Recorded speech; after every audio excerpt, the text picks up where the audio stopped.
Bismillahirrahmanirrahim. Assalamualaikum warahmatullahi wabarakatuh.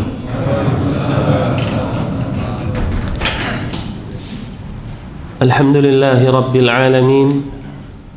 Wassalatu wassalam ala man ba'athahu Allahu rahmatan lil alamin wa ala alihi wa ashabihi ajma'in wa man tabi'ahum bi ihsanin ila yaumiddin, amma ba'd. Jamaah sekalian, kaum muslimin dan muslimah, jamaah Masjid Al-Mu'minun, waffaqani Allahu wa iyyakum jami'an. Alhamdulillah, segala puji bagi Allah subhanahu wa ta'ala yang dengan rahmatnya dan nikmatnya kita mampu berkumpul di salah satu rumah Allah subhanahu wa ta'ala dalam rangka menjalankan salah satu kewajiban yang Allah subhanahu wa ta'ala berikan di dalam syariat Islam, yaitu salat subuh secara berjamaah. Kemudian alhamdulillah kita diberikan taufik oleh Allah subhanahu wa ta'ala melanjutkan kegiatan majelis ilmu yang mana Nabi sallallahu alaihi wasallam mensifati kegiatan seperti ini dengan taman surga dunia atau Raudhatul Jannah. Disebutkan oleh para ulama bahwasannya taman surga yang dimaksud di sini adalah taman surga yang bisa menghiasi orang-orang yang berada di dalamnya, dan hasilnya dari taman tersebut menjadi taman surga yang akan didatanginya kelak di akhirat. Dan di dalam hadis yang lainnya Rasulullah sallallahu alaihi wasallam bersabda, "Man salaka tariqan yaltamisu fihi ilma, sahhalallahu lahu bihi tariqan ilal jannah." Barang siapa yang menempuh jalan, yaitu jalan iltimas ilm, menuntut ilmu agama, maka Allah subhanahu wa ta'ala akan mudahkan jalannya menuju surga. Dan disinilah janji Allah subhanahu wa ta'ala di dalam Al-Quran tentang surga, yaitu jazaan bima kanu ya'malun, sebagai balasan atas dahulu yang mereka pernah perbuat di dunia. Dan di dalam teks ini, yaitu balasan untuk yang mereka perbuat di dunia, salah satunya mereka perbuat di dunia adalah dengan berilmu dan beramal. Tujuan dari majelis ilm yang benar adalah menyebutkan firman-firman Allah subhanahu wa ta'ala dan hadis Nabi Muhammad sallallahu alaihi wasallam sebagai bekal ilmu kita di dunia. Kemudian selepas dari majelis itu dia mengamalkannya di dalam kegiatan sehari-hari. Dan inilah yang diharapkan di dalam taman surga tersebut. Kata Nabi sallallahu alaihi wasallam, mempermudah jalan dia menuju surga, karena surga tadi balasan atas amal mereka, dan mereka beramal didasari dari ilmu yang mereka dapatkan di majelis tersebut. Jamaah sekalian rahimani wa rahimakumullah, salah satu juga yang Rasul sallallahu alaihi wasallam mohon dari Allah subhanahu wa ta'ala di pagi hari, yang terkenal dengan zikir pagi, ya, salah satunya adalah Allahumma inni as'aluka ilman nafi'ah. Pertama kali yang beliau minta kepada Allah subhanahu wa ta'ala di awal hari, Allahumma inni as'aluka ilman nafi'ah, sebelum berkegiatan mencari rizki. Oleh karenanya Nabi mengatakan, Allahumma inni as'aluka ilman nafi'ah, yang pertama. Yang kedua, wa rizqan tayyiba wa amalan mutaqabbala. Kemudian rizki yang tayyib, rizki yang baik, kemudian amal yang diterima oleh Allah subhanahu wa ta'ala.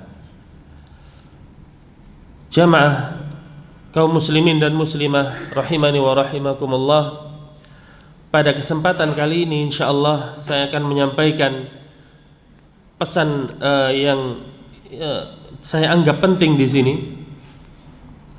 yang mana sumber dari pesan ini adalah hal yang setiap hari kita dengar, yang tiap hari kita lantunkan bahkan, yaitu faidah dari doa dalam surat Al-Fatihah.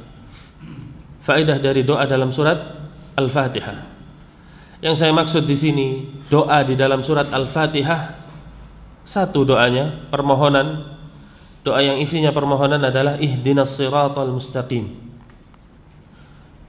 yang artinya yaitu, ya Allah, berikanlah saya atau berikanlah kami hidayah, petunjuk kepada siratal mustaqim, yaitu jalan yang lurus. Di sini saya membagi materi ini di dalam beberapa bagian. Yang pertama, saya menyebutkan bahwasanya di sini di dalam surat Al-Fatihah secara umum, mulai dari alhamdulillahirabbil alamin sampai waladhdallin amin, para ulama mengatakan surat Al-Fatihah isinya semuanya doa. Isinya semuanya adalah doa. Doa yang pertama di dalam surat Al-Fatihah dimulai dari alhamdulillahirabbil alamin sampai iyyaka na'budu wa iyyaka nasta'in. Kemudian bagian yang kedua adalah ihdinas siratal mustaqim siratal ladzina an'amta 'alaihim sampai waladhdallin amin. Para ulama membagi doa ada dua. Pertama adalah doa ibadah, yang kedua adalah doa masalah. Doa ibadah adalah doa yang di dalamnya terdapat pujian kepada Allah Subhanahu wa taala dan pengagungan kepada Allah Subhanahu wa taala tanpa ada unsur permintaan di dalamnya. Oleh karenanya, bagian pertama dari surat Al-Fatihah tadi disebut sebagai doa, yaitu doa ibadah. Isinya memuji Allah Subhanahu wa taala. Alhamdulillahi rabbil alamin, Ar-Rahmanir Rahim, Maliki yaumiddin, Iyyaka na'budu wa iyyaka nasta'in. Di situ di dalam sebuah hadis Rasulullah sallallahu alaihi wasallam bersabda, kemudian Allah Subhanahu wa taala berfirman, ketika hambanya mengatakan alhamdulillahi rabbil alamin, kemudian Allah Subhanahu wa taala mengatakan hamadani abdi, sungguh hambaku telah memujiku, ya. Kemudian dilanjutkan Ar-Rahmanir Rahim, Allah Subhanahu wa taala mengatakan majjadani abdi, hambaku telah mengagungkanku, dan seterusnya sampai pada iyyaka na'budu wa iyyaka nasta'in. Dan ini yang dimaksud oleh para ulama adalah dengan doa ibadah, ya. Adapun bagian yang kedua dimulai dari ihdinas siratal mustaqim, ini adalah doa ad-du'aul mas'alah, doa permohonan sebagaimana makna doa yang kita ketahui, yaitu permohonan kepada Allah Subhanahu wa taala. Isinya adalah permintaan. Oleh karenanya dimulai ihdinas siratal mustaqim, ya Allah, berikanlah kami jalan, berikanlah kami petunjuk menuju siratal mustaqim, yaitu jalan yang lurus. Ikhwan fiddin rahimani wa rahimakumullah, doa ini adalah salah satu ibadah yang sangat agung. Doa adalah salah satu ibadah yang sangat besar, sampai-sampai Rasul sallallahu alaihi wasallam di dalam sebuah hadis bersabda, ad-du'a'u huwal ibadah. Doa itu sendiri adalah ibadah, ya. Doa itu sendiri adalah ibadah. Bahkan Allah Subhanahu wa taala berfirman mengingatkan kita tentang keagungan doa di dalam urutan ayat-ayat tentang puasa Ramadan. Di halaman tersebut Allah akhiri dengan firman-Nya, wa idza sa'alaka ibadi anni fa inni qarib. Ya, wahai Muhammad, apabila salah seorang dari hambaku bertanya kepadamu tentang aku, fa inni qarib, katakanlah bahwasanya aku itu dekat. Ujibu da'watad da'i idza da'an, aku akan mengabulkan doa setiap hambaku yang berusaha berdoa kepadaku. Ya, falyastajibuli wal yu'minu bi. Hendaklah hamba tersebut menunaikan seluruh perintahku, wal yu'minu bi, dan beriman kepadaku. Perhatikan jamaah sekalian rahimani wa rahimakumullah, lafaz Allah Subhanahu wa taala fa inni qaribun. Ya, fa inni qaribun, aku dekat. Ketika hambaku bertanya kepadamu wahai Muhammad, katakanlah aku dekat, silahkan minta, kata Allah Subhanahu wa taala. Ini adalah keagungan doa jamaah sekalian, berbeda dengan makhluknya. Ketika makhluknya mengetahui ada orang yang hendak meminta kepada dirinya, maka makhluk tadi mungkin menjauh. Atau jika saja dia orang yang berhati baik, di awal pertemuan mungkin mendekat, keduanya masih mendekat, selanjutnya dan selanjutnya dia berusaha menjauh. Mengapa jamaah sekalian? Di sini merupakan bukti, walaupun manusia di dunia banyak hartanya, dia tetap statusnya sebagai fakir, statusnya sebagai makhluk yang butuh, ya, tapi tidak dengan Allah Subhanahu wa taala. Sebagaimana firman Allah Subhanahu wa taala, ya ayyuhan nas antumul fuqara'u ilallah. Wahai sekalian manusia, kalian itu fakir, membutuhkan Allah Subhanahu wa taala. Dan salah satu bentuk kebutuhan kita kepada Allah Subhanahu wa taala, unsur penghambaan kita kepada Allah Subhanahu wa taala adalah dengan doa. Dan Allah Subhanahu wa taala senang ketika kita berdoa kepadanya. Ya, bahkan Allah Subhanahu wa taala murka ketika hambanya meninggalkan doa kepadanya. Sebagaimana firman-Nya, wa qala rabbukum ud'uni astajib lakum. Dan Rabb kalian berkata kepada kalian, ya, ud'uni, berdoalah kepadaku, astajib lakum, niscaya aku akan kabulkan doa kalian tersebut. Innal ladzina yastakbiruna an ibadati, sesungguhnya orang-orang yang menyombongkan diri, tidak mau berdoa kepadaku, sayadkhuluna jahannama dakhirin, dia akan masuk ke dalam api neraka jahanam. Ya, subhanallah. Ini adalah kemuliaan, kedermawanan Allah Subhanahu wa taala. Ketika Allah Subhanahu wa taala mengatakan, ayo wahai hambaku, berdoalah kepadaku, meminta kepadaku. Karena Allah Subhanahu wa taala senang disembah, kemudian senang untuk dipuji, dan senang untuk dipertuhankan, melihat kondisi hambanya yang mengetahui statusnya sendiri sebagai hamba.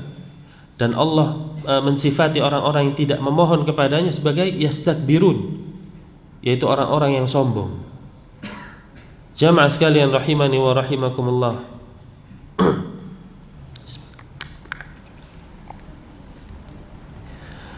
jika benar demikian bahwasanya doa tersebut adalah ibadah, dan Allah Subhanahu wa taala mensifati dirinya sebagai pengabul doa. Kenapa pengabul doa? Karena Allah Subhanahu wa taala memiliki sifat Al-Ghani, yang maha kaya. Di dalam sebuah hadis qudsi yang sangat panjang, Allah Subhanahu wa taala menyebutkan bagaimana Allah Subhanahu wa taala memiliki perbendaharaan harta. Kata Allah Subhanahu wa taala, ya ibadi, law anna awwalakum wa akhirakum wa jinnakum wa insakum, seandainya golongan manusia dan golongan jin dari awal terciptanya sampai akhir kelak berkumpul di dalam satu padang yang sangat luas, ya, bayangkan dari zaman Nabi Adam barangkali, dan jin, ya, jin sebelum zaman Nabi Adam, sebelum terciptanya Nabi Adam, itu berkumpul semuanya sampai makhluk terakhir kelak, masing-masing meminta kepada Allah Subhanahu wa taala seluruh permintaannya bermacam-macam. Ya, kata Allah Subhanahu wa taala, masing-masing akan kami berikan permintaannya tanpa mengurangi kekayaan Allah Subhanahu wa taala sedikit pun. Subhanallah. Ini adalah sifat kekayaan Allah Subhanahu wa taala, tidak berkurang. Berbeda dengan kekayaan makhluk. Semakin banyak yang meminta kepadanya, semakin berkurang. Kemudian Rasul sallallahu alaihi wasallam juga mensifatkan bagaimana kekayaan Allah Subhanahu wa taala. Beliau mengibaratkan seperti lautan yang kemudian dicelupkan dengan satu telunjuk, kemudian diangkat. Sisa kekayaan Allah adalah lautan tersebut, dan titik-titik air yang berada di telunjuk ini adalah rizki dari Allah yang Allah berikan mulai dari zaman Nabi Adam sampai manusia terakhir kelak. Subhanallah, kita bisa saksikan di situ ada Fir'aun, bagaimana kekayaannya. Ada Qarun yang kuncinya tidak bisa diangkat oleh manusia terkuat sekalipun pada waktu itu. Kemudian ada Sulaiman alaihi salam. Itu hanya dari titik-titik air yang Allah sudah bagi-bagikan kepada seluruh makhluknya. Sisanya adalah lautan yang luas. Untuk siapa? U'iddat lil muttaqin. Allah persiapkan untuk orang-orang yang bertakwa kepada Allah Subhanahu wa taala. Jamaah sekalian rahimani wa rahimakumullah, jika benar doa adalah ibadah, kemudian Allah senang untuk dimintai doa karena Allah Subhanahu wa taala Al-Ghani, maka dari sifat-sifat tersebut disimpulkan bahwasannya haram hukumnya berdoa kepada selain Allah Subhanahu wa taala. Karena memalingkan ibadah dari selain Allah Subhanahu wa taala sama saja memposisikan Allah Subhanahu wa taala sama seperti makhluknya, dan ini adalah hakikat yang dinamakan syirik. Taswiyatu ghairillahi billah, menyamakan Allah dengan makhluknya ala ma huwa min khasaisillah, pada hal-hal yang khusus bagi Allah Subhanahu wa taala. Salah satunya adalah khusus bagi Allah Subhanahu wa taala untuk dipanjatkan doa kepadanya. Allah Subhanahu wa taala berfirman di dalam surat Al-Jin, wa annal masajida lillahi fala tad'u ma'allahi ahada, dan bahwasannya masjid-masjid itu adalah milik Allah, dan janganlah kalian berdoa kepada selain Allah Subhanahu wa taala. Jamaah sekalian rahimani wa rahimakumullah, masih berbicara tentang fadilah doa. Ya, salah satu fadilah doa adalah doa adalah sesuatu yang sangat dibutuhkan oleh kaum mukminin. Bahkan kita butuh kepada doa tersebut. Ya, salah satu riwayat menyebutkan tentang doa adalah ad-du'a silahul mu'min. Doa itu adalah senjatanya orang yang beriman. Ya, kalau kita diibaratkan oleh Rasul sallallahu alaihi wasallam bagaikan senjata. Senjata itu identiknya ketika seseorang untuk melindungi dirinya dari serangan musuh barangkali, atau senjata tersebut dia gunakan untuk menyerang musuh. Dan itulah hakikat doa, jamaah sekalian.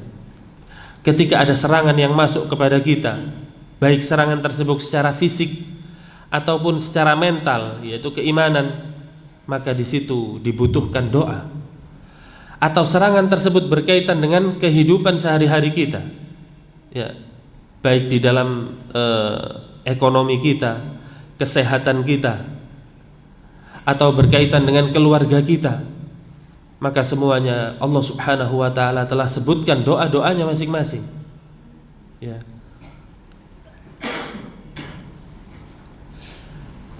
Bahkan doa adalah upaya utama yang dilakukan oleh orang beriman, upaya utama, usaha utama untuk mencari solusi. Orang beriman adalah doa.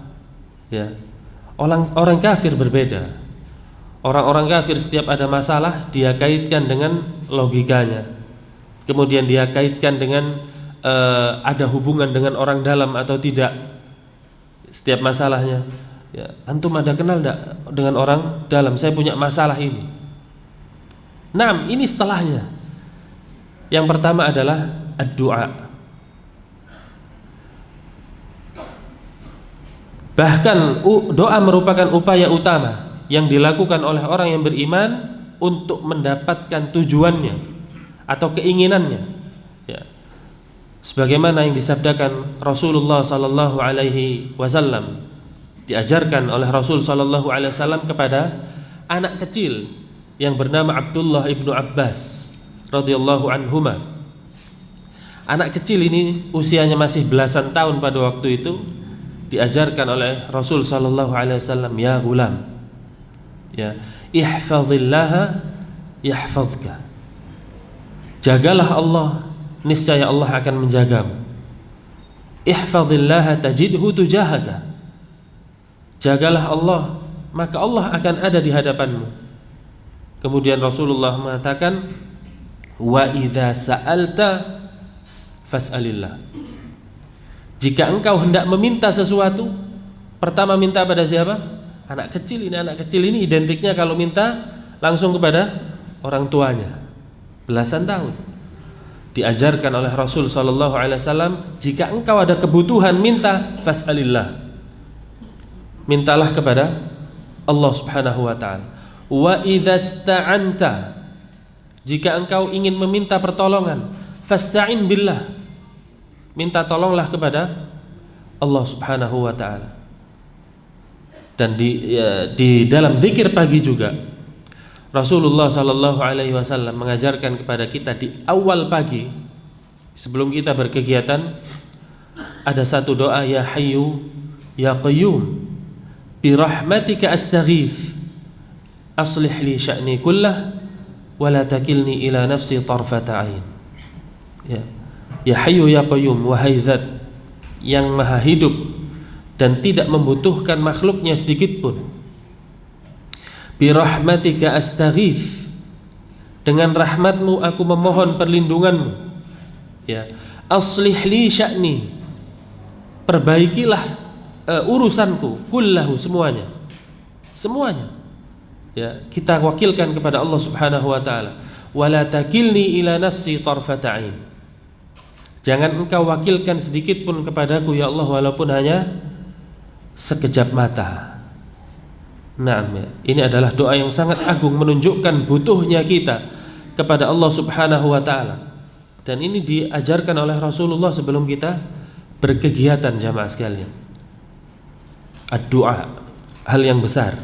Masih banyak kisah-kisah tentang keistimewaan doa, ya, yang bahkan tidak disangka-sangka oleh seseorang tersebut akan terjadi hal yang sangat besar.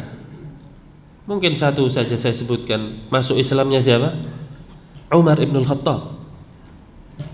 Sama sekali tidak ada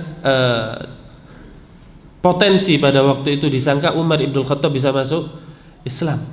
Ya, bahkan terkenal Umar ibn Khattab memusuhi Islam, ingin membunuh Nabi sallallahu alaihi wasallam. Ya. Sampai-sampai ketika beliau masuk Islam dikabarkan kepada keluarganya, Umar ibn Khattab, keluargamu masuk Islam. Kata keluarganya apa? Tidak mungkin. Kalau keledainya Khattab masuk Islam, lah saya percaya Umar masuk Islam. Keledainya Khattab adalah ayahnya Umar. Kalau keledainya ini masuk Islam, lah saya percaya Umar masuk Islam. Nggak mungkin. Apa yang bisa membawa salah satu sebab Umar ibn Khattab masuk Islam? Doanya Nabi SAW. Ya Allah, muliakan Islam di antara dua Umar ibn Khattab atau Amr bin Hisham, yaitu Abu Jahal. Dan Allah Subhanahu wa taala memberikan hidayah kepada Umar ibn Khattab. Ya. Hal yang tidak mungkin terjadi. Terkadang kita nggak mungkin, udah ini. Antum berdoa, sudah sering ana berdoa, nggak mungkin ini terjadi. Mustahil, ya, subhanallah. Ya, al-amru minallah. Keputusan ada di tangan Allah Subhanahu wa taala.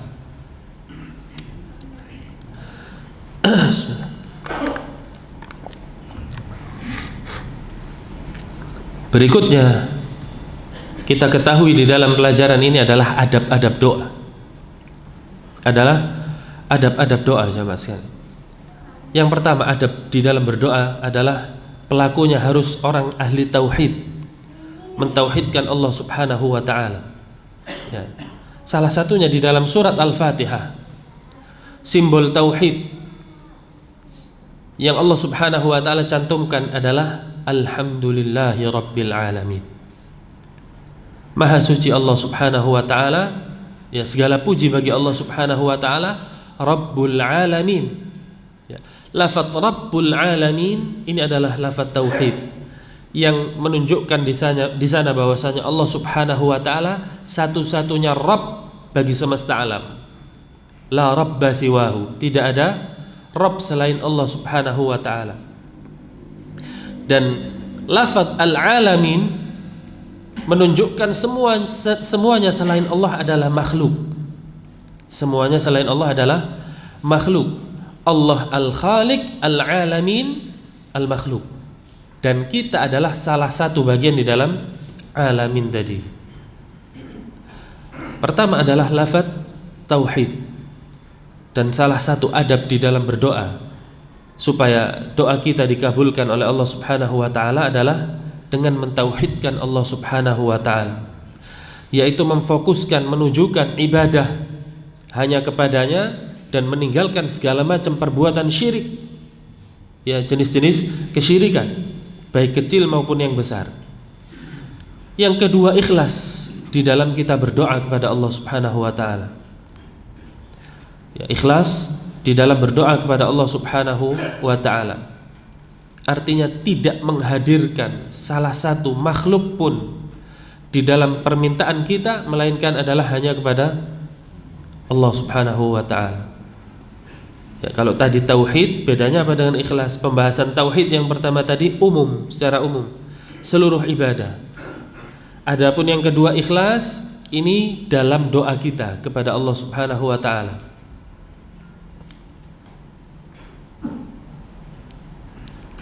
Meninggalkan ada berdoa kepada makhluknya dengan mengatakan, ya, seperti orang-orang Syiah, ya Husain, ya Zainal Abidin, ya, kemudian dia melantunkan doanya, bahkan dijadikan sebuah syair sekarang, Madad ya Maulana ya Husain, Madad ya Maulana Zainal Abidin. Apa artinya madad? Meminta rezeki, meminta pertolongan kepada siapa? Husain. Ketika ditegur, jangan melakukan seperti ini bagian dari kesyirikan, mereka mengatakan tidak, kami ahli tauhid. Ya, pengakuannya tidak sama dengan lisannya. Ya, Madad ya Maulana Zainal Abidin, berilah pertolongan kepada kami, rizki kepada kami, wahai Ali Zainal Abidin, ya, anaknya Husain, Ali bin Husain bin Ali. Yang ketiga, jamaah sekalian, tawassul dengan Asmaul Husna. Sebelum lafaz ihdinas siratal mustaqim, kita memuji Allah Subhanahu wa taala, alhamdulillahi rabbil alamin. Rabbul alamin adalah salah satu nama Allah Subhanahu wa taala. Kemudian Ar-Rahman, Ar-Rahim. Kemudian Maliki Yaumiddin, pemilik hari pembalasan. Ya. Iyyaka na'budu wa iyyaka nasta'in. Hanya kepadamulah kami menyembah dan hanya kepadamulah kami memohon pertolongan. Ini juga lafaz tauhid sebelum berdoa.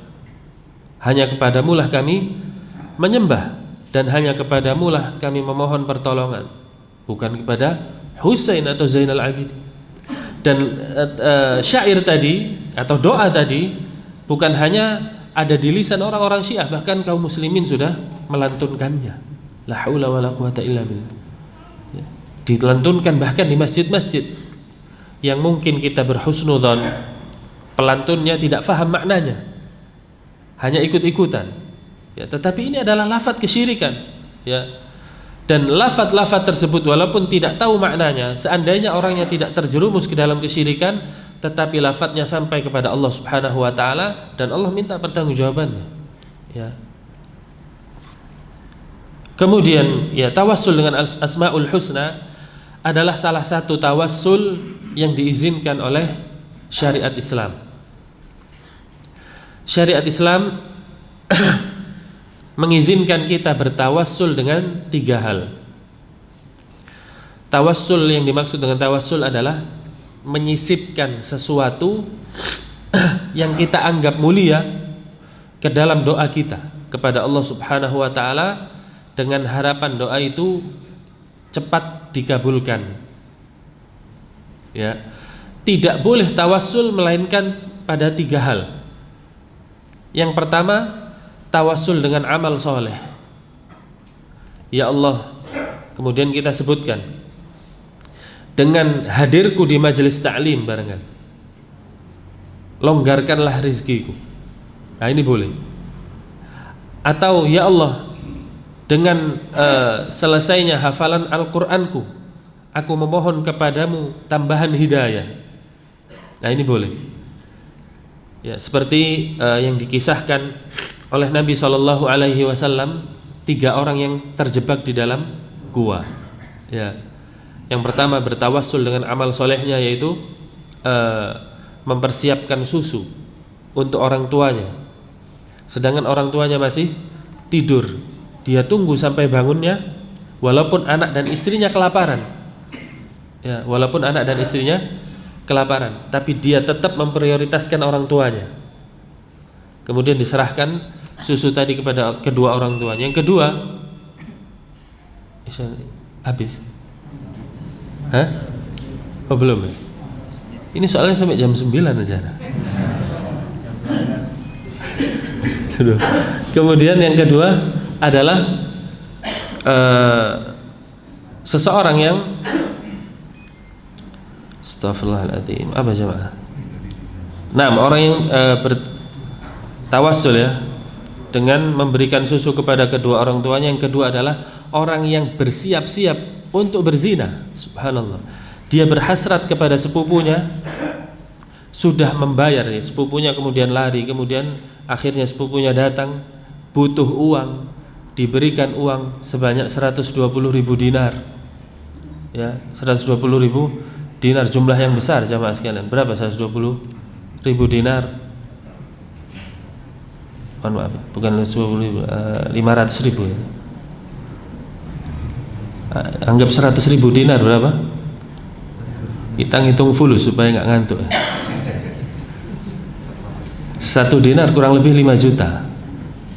100.000 500 juta. 500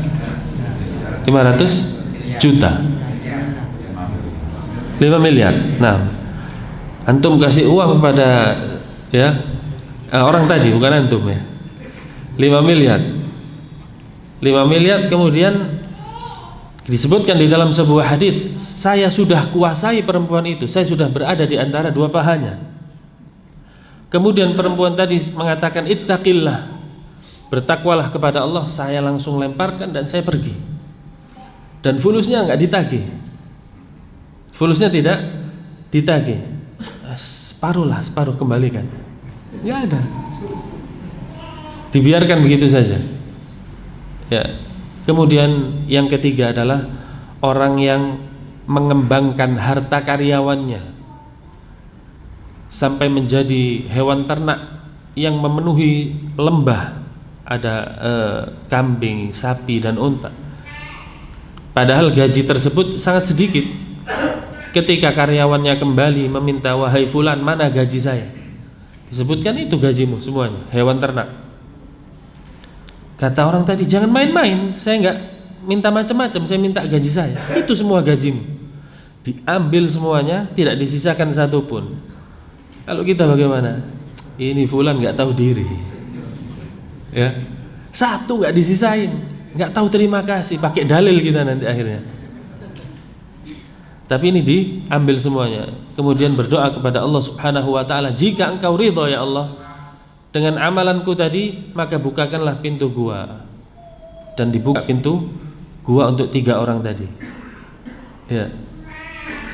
Ini salah satu dalil bolehnya kita bertawassul dengan amal saleh. Yang ketiga, dengan Asmaul Husna. Walaupun ada contohnya dalam surat Al-Fatihah, Allah Subhanahu wa taala juga berfirman secara khusus tentang bolehnya kita bertawassul dengan Asmaul Husna firman Allah, walillahil asmaul husna fad'uuhu biha. Allah Subhanahu wa taala memiliki asmaul husna dan berdoalah dengannya. Kemudian adab di dalam berdoa jamaah sekalian adalah memuji Allah Subhanahu wa taala. Sebelum berdoa kita puji Allah, minimal alhamdulillahi rabbil alamin. Kemudian berikutnya salawat kepada Nabi sallallahu alaihi wasallam.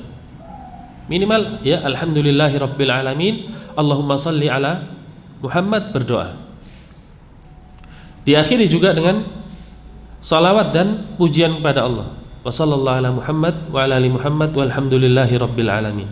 Atau enggak hafal Allahumma salli ala Muhammad alhamdulillahi rabbil alamin. Nah. Kemudian mengangkat kedua tangan juga salah satu adab doa, tapi pada tempat-tempat yang dianjurkan. Mengangkat kedua tangan tidak mutlak pada tempat-tempat yang dianjurkan. Ya. Adapun barangkali setelah azan la ilaha illallah, kemudian kita bersalawat kepada Nabi, kemudian Allahumma rabb hadhihi ad-da'wati tammah, ini tidak dianjurkan untuk mengangkat tangan. Ya. Atau doa setelah wudu, asyhadu an la ilaha illallah wa asyhadu anna Muhammadan abduhu wa rasuluhu Allahumma ja'alni minat tawabin, juga tidak ada contoh mengangkat tangan. Adapun mutlak doa-doa yang yang redaksinya dibebaskan oleh Rasul sallallahu alaihi wasallam, maka silahkan kita mengangkat tangan. Ya, silahkan kita mengangkat tangan. Juga di dalam majelis Jumat, salat Jumat, sang khatib tidak dianjurkan juga mengangkat tangan, tapi yang disunahkan adalah mengangkat telunjuk, dan jamaahnya diam, tidak dianjurkan untuk mengangkat tangan. Ya.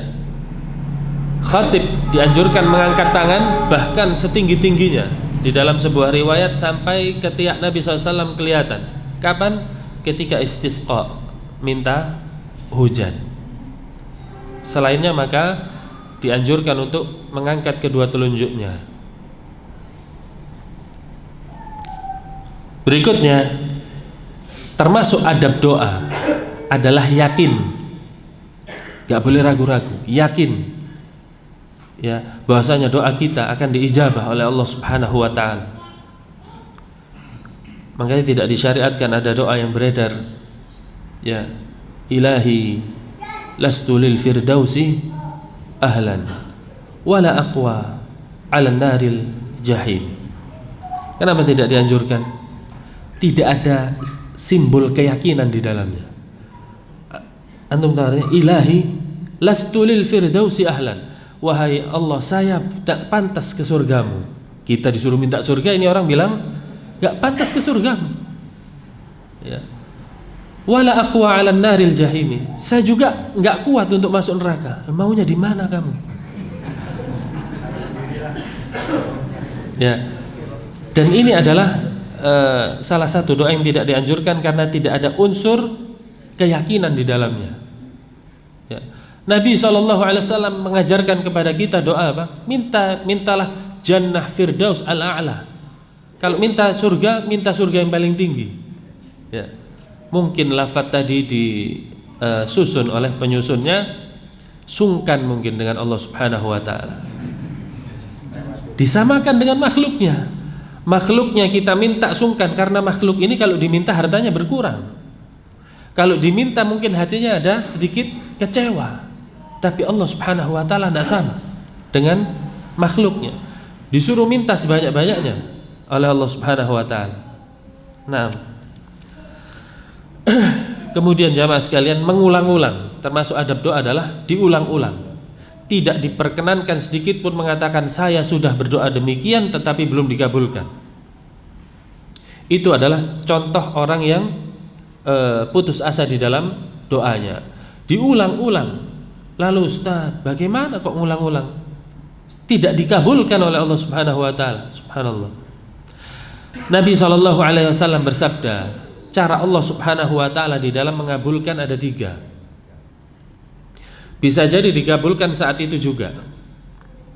Bisa jadi dikabulkan saat itu juga, atau ditunda oleh Allah Subhanahu wa taala kelak. pada hari kiamat, pada hari hisab, yaumul hisab. Ya. Yang ketiga, digunakan oleh Allah Subhanahu wa taala untuk menghindarkan kita dari musibah. Dan pilihan ini bukan kita yang milih, tapi Allah Subhanahu wa ta'ala yang milih. Karena yang tahu kebaikan untuk kita daripada diri kita sendiri adalah Allah Subhanahu wa ta'ala. Firman Allah, asa an takrahu syai'an wa huwa khairul lakum. Bisa jadi yang kalian benci itu baik bagi kalian. Wa asa an tuhibbu syai'an wa huwa syarrul lakum. Atau yang kalian sukai itu justru buruk bagi kalian. Ya. Contohnya Qarun, jamaah sekalian. Qarun minta kepada Nabi Musa harta. Suruh mendoakan kepada Allah untuk harta. Ya. Qarun awalnya adalah kaumnya Nabi Musa. Ya. Inna Qaruna min qaumi Musa fabagha alaihim, kata Allah. Qarun itu awalnya dari pengikutnya Musa, kemudian berbuat hal yang melampaui batas. Sebabnya apa? Salah satunya harta.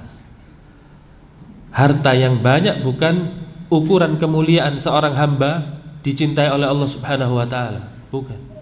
Ya. Bahkan dengan harta yang banyak berpotensi orang tersebut keluar dari jalan Allah Subhanahu wa taala. Ya. Seorang barangkali gajinya 2 juta per bulan, Masya Allah, sholat 5 waktu di masjid rajin. Pagi sebelum kegiatan dia sempat baca Al-Quran berapa juz? 1 juz barangkali. Kurang 1 juz ya. Kemudian ketika dibanyakkan hartanya oleh Allah, penghasilannya per bulan jadi 5 juta, sholatnya mulai masbuk. Yang 5 tadi awalnya sebelum qomat dia datang, karena banyak kegiatan jadi masbuk. Ya. Ngajinya berapa? Berkurang ngajinya. Jadi 3 lembar barangkali. 3 lembar. Naik gajinya 10 juta. Oleh Allah Subhanahu wa taala diluaskan lagi rezekinya. Gimana sholatnya? Ya. Sholatnya ketemu subuh sama maghrib. Zuhur sama asar sudah tidak sempat sudah. Isya capek. Ya. Ngajinya sudah start cukup qul huwallahu ahad, 1/4 Al-Qur'an ya. Pakai dalil dia. Ya, kemudian ini adalah bukti bahwasanya harta terkadang bisa jadi menjadikan seseorang tersebut keluar dari jalan Allah Subhanahu wa taala. Ya, maka perhatikan jamaah sekalian. Bukan berarti kita nggak boleh cari harta. Boleh cari harta, kata para ulama, jika syarat mencari harta terpenuhi ada 3. Kita boleh mengumpulkan harta, kata para ulama, jika memenuhi 3 syarat. Yang pertama, dari jalan yang halal. Dari jalan yang halal. Kedua, jalan yang halal tadi tidak melalaikan kita dari ibadah kepada Allah Subhanahu wa taala. Ya, Allah Subhanahu wa taala berfirman, ya ayyuhalladzina amanu la tulhikum amwalukum wala auladukum an dzikrillah wa may yaf'al dzalika faulaika humul khasirun. Ya, wahai orang-orang yang beriman, janganlah kalian atau janganlah sampai harta kalian dan anak-anak kalian, 2 yang disebut oleh Allah, harta dan anak-anak, melalaikan kalian dari mengingat Allah Subhanahu wa taala. Ya, banyak kaum muslimin sing penting halal. Walaupun nggak sholat, kadang-kadang yang penting cari uangnya halal, kata dia. Iya, sumbernya halal, tetapi hartamu telah melalaikan dari kewajibanmu kepada Allah Subhanahu wa taala. Ini nggak benar juga. Yang ketiga adalah jika harta tersebut sudah ada hak yang harus dikeluarkan, maka segera dikeluarkan. Jadi saya ulang 3, dari jalan yang halal, tidak menjadikan dia lalai dari mengingat Allah Subhanahu wa taala. Kemudian berikutnya adalah mengeluarkan hak yang ada di dalam hartanya. Kemudian adab doa berikutnya adalah khusyuk dan menghadirkan rasa penuh harap dan takut kepada Allah Subhanahu wa taala. Ya, khusyuk di dalam berdoa. Ada orang berdoa, ya, kemudian ada orang bicara di sampingnya, telinganya di sini. Kemudian pembicaranya agak bagus, noleh dia. Padahal berdoa. Ini enggak khusyuk namanya. Ya, tidak khusyuk. Apalagi kalau doa yang diiringi dengan ya musik barangkali, atau diiringi dengan nada-nada yang dilenggak-lenggokkan, ya, macam-macam lafadznya. Ya, bagaimana kalau kita minta barangkali dulu kepada kedua orang tua kita sambil dilakukan, Pak minta, ya, gimana? Tempeleng sama abi kita dulu. Ya, jadi di dalam doa ada khusyuk dan penuh rasa harap dan takut kepada Allah Subhanahu wa taala.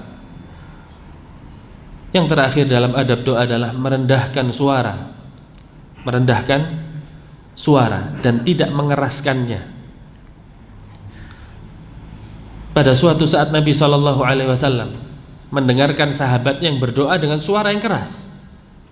Kata Nabi SAW, irba'u anfusakum, kasihanilah dirimu itu. Sesungguhnya engkau berdoa kepada Zat yang maha mendengar. Ya, tidak perlu engkau mengeraskan suaramu. Justru dengan suara yang rendah itu menunjukkan kita butuh kepada Allah Subhanahu wa taala dan lebih ta'zim kepada Allah Subhanahu wa taala. Ya. Afwan, ini sampai jam berapa sih? Kalau jam 9 anak izin dulu. Biasanya? Sudah. Ini sebenarnya ada 2 poin, tapi tadi diinstruksikan sudah. Oh, sampai jam 6.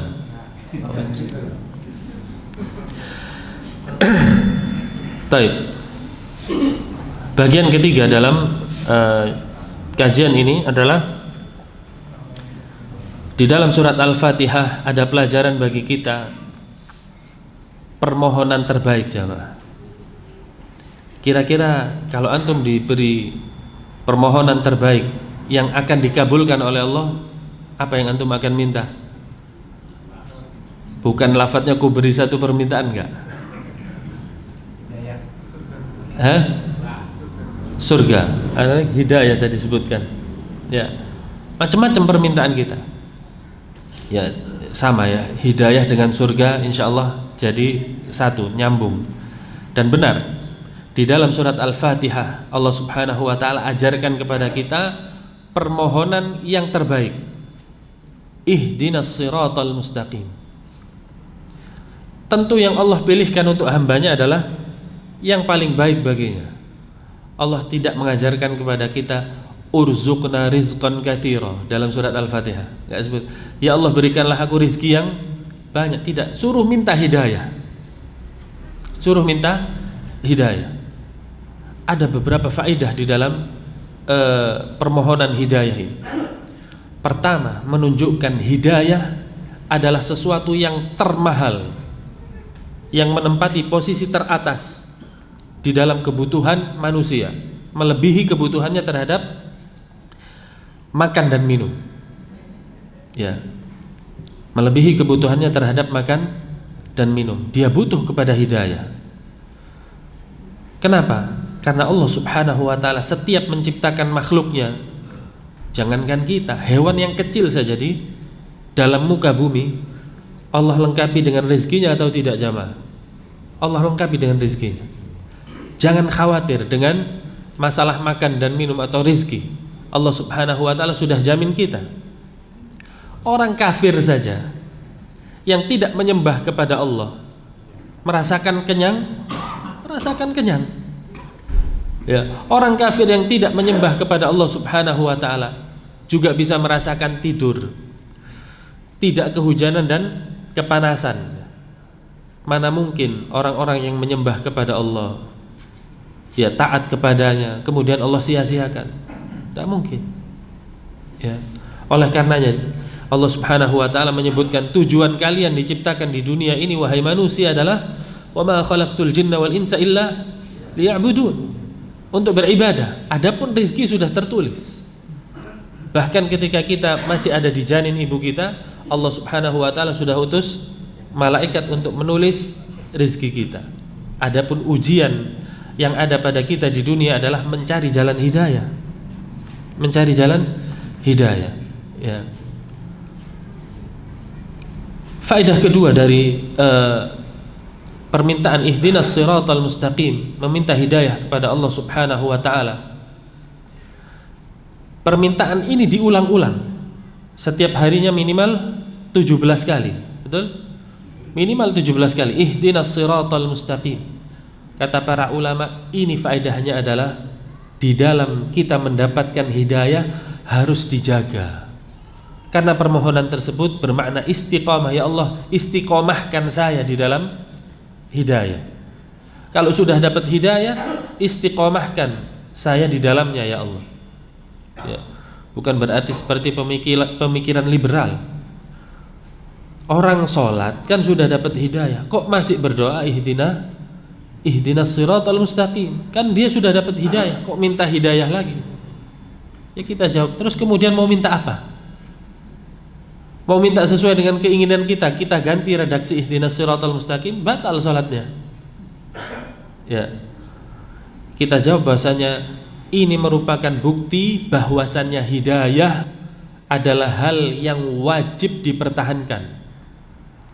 Jika kita sepakat hidayah adalah menempati posisi teratas dibandingkan harta, sepakat tadi ya.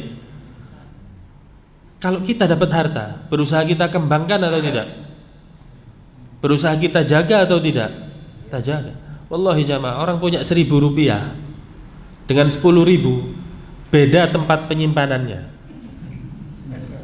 10.000 dengan 100.000, antum punya 10.000, taruh 100.000 gini ya, sama, tapi mengeluarkannya beda. Kalau biasa mau masuk infak, kalau 10.000 tahu di sini ada 10.000, nggak pakai lihat. 100.000, difilter di sini, beda. 100.000 dengan memiliki 1 juta, beda. 1 juta sudah masuk dompet. 1 juta dengan 10 juta, 10 juta bisa masuk dompet? Ya, tergantung dompetnya. Semakin besar nominal, antum punya 100 juta, mungkin di dompet, masuk rekening Ustaz. Ya. Semakin banyak harta, tempat penyimpanannya semakin safety. Betul? Itu harta loh. Ya, itu harta. Dan kita berusaha mengembangkan harta kita. Bagaimana supaya berkembang? Untuk kebutuhan kehidupan di mana? Di dunia. Hidayah kalau kita sepakati itu lebih mahal, lebih bermanfaat daripada harta, maka berusahalah untuk mengembangkannya juga. Dengan apa? Menghadiri majelis ilmu.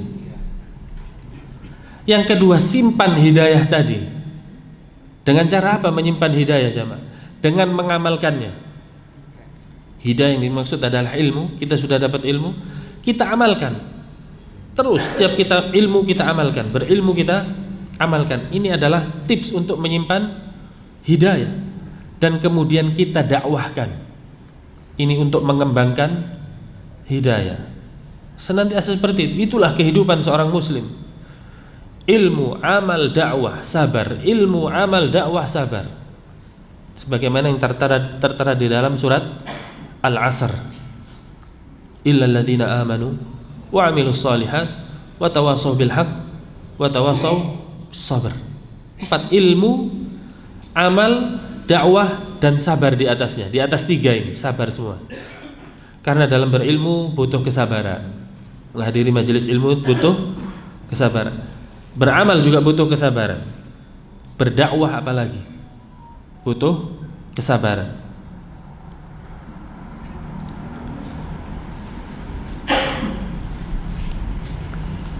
Kemudian setelah kita mengetahui ya ihdinas siratal mustaqim, yang kita minta hidayah adalah sirat siratal mustaqim. Apa itu siratal mustaqim? Ini adalah inti dari kajian kita. Ihdinas siratal mustaqim.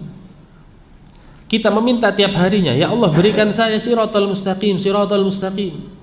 Siratal mustaqim ditafsirkan oleh para ulama. Ada yang mengatakan itulah al-Islam. Itulah al-Islam.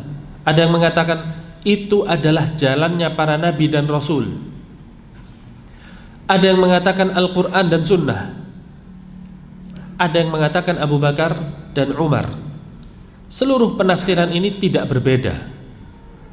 Islam itu adalah jalannya para rasul.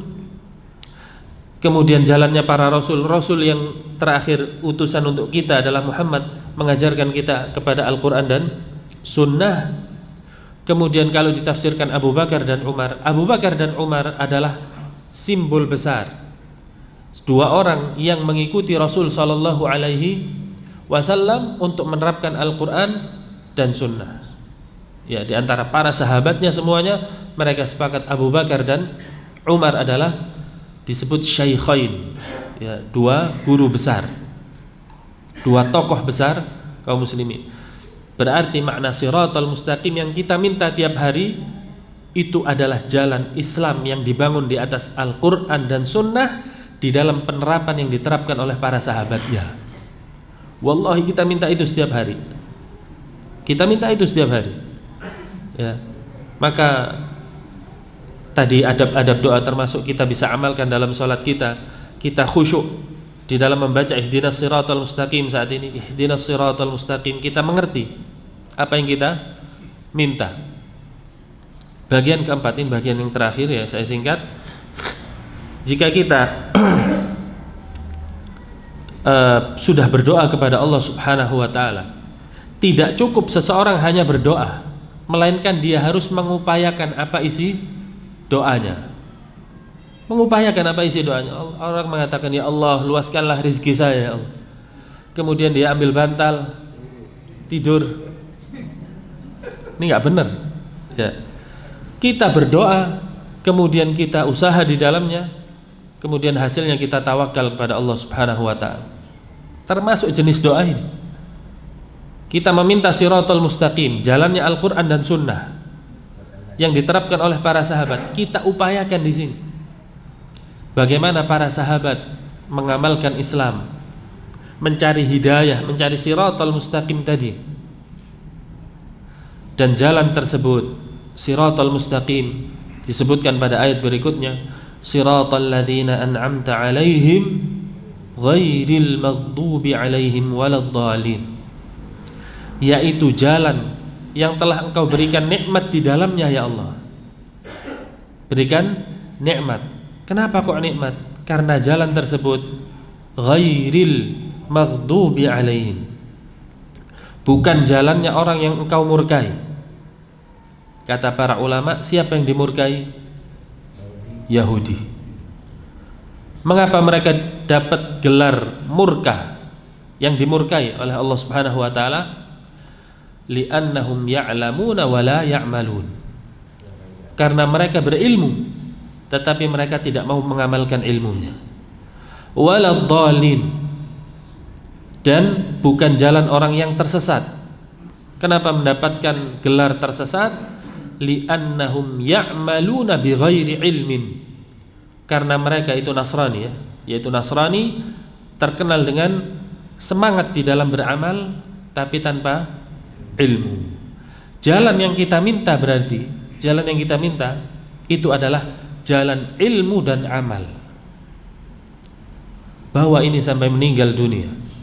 Ilmu, amal terus.